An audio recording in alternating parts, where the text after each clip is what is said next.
আসসালামু আলাইকুম বন্ধুরা। আমি আজানের ব্যাপারে বলতে চাইছি।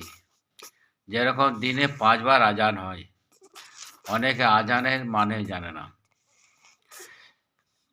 আজান হলে কোনো কাজকর্ম করলে ছেড়ে দিয়ে চুপ করে শুনতে হয়।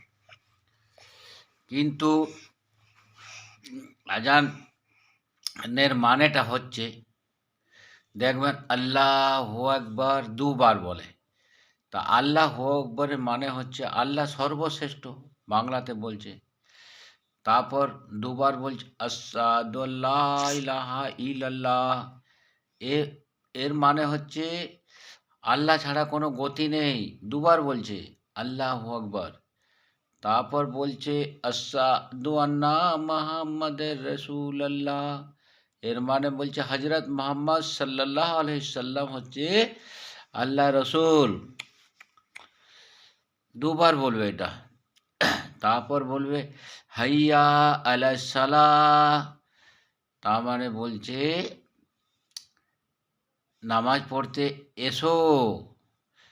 তারপর বলছে ২ বার বলছে হাইয়া আলাস সালাহ।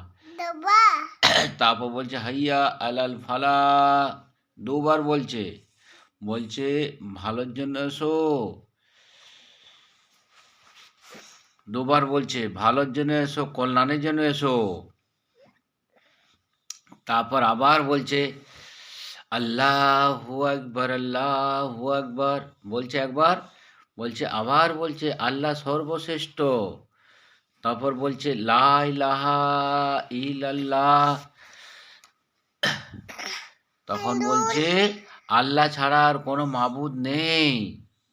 এর মানে হচ্ছে লা ইলাহা ইল্লাল্লাহর মানে হচ্ছে আল্লাহ ছাড়া কোনো মাবুদ নেই। এটা জানতে পারবেন সবাই। ওই জন্য বাংলার মানে বইগুলো কিনবেন, নিচে বাংলা মানে লেখা থাকে, সে মানেওয়ালা ভালো হবে। সবাই মিলে মানেটা জানলে আরো ইমান মজবুত হয়ে যাবে। রাখছি। আসসালামু আলাইকুম ওয়া রাহমাতুল্লাহি ওয়া বারাকাতুহু।